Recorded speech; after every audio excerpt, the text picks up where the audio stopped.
ወበረካቱሁ። እዚህ ጋር አንድ ጥያቄ አለ ለዛሬ። አርራህማን እና አርራሂም የተባሉት ሁለቱ የአላህ ስሞች ከሌሎቹ የአላህ ስሞች በቁርአን ውስጥ የተለዩ የሚያደርጋቸው ምክንያቶችን እስኪ አንድ ሁለት ምክንያቶች ጥቀሱ። ምንድነው እነኚህ ስሞች ቁርአን ውስጥ የተለየ ከሌሎቹ የአላህ ስሞች የተለየ ያደረጋቸው ምክንያት? እስኪ ሞክሩ። መልሱ አንደኛው አላህ ሱብሓነሁ ወተዓላ በየሱራዎቹ መጀመሪያ ላይ ቢስሚላህ ከሚለው በአላህ ስም ቀጥሎ እንዲመጡ አድርጓቸዋል።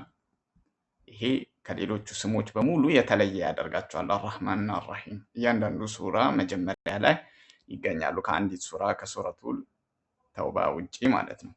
ሌላኛው ደግሞ ሁለቱ ስሞች ከሌሎቹ ስሞች ለየት የሚያደርጋቸው ራሳቸውን ችለው አንድ አያ ሆነው መጥተዋል። ሱረቱል ፋቲሃ ላይ ሶስተኛው አያ አርራህማኒ አርራሂም። ለምሳሌ ቢስሚላህ አርራህማን አርራሂም አልሐምዱሊላህ ረቢል ዓለሚን አርራህማን አርራሂም። ሁለቱ ስሞች አንድ አያ ናቸው ማለት ነው።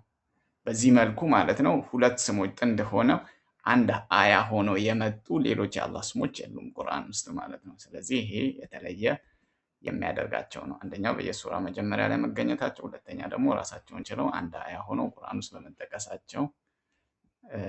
ኢንሻአላህ ቀጣይ በሌላ ትምህርት እንመለሳለን። ሰላም አለይኩም።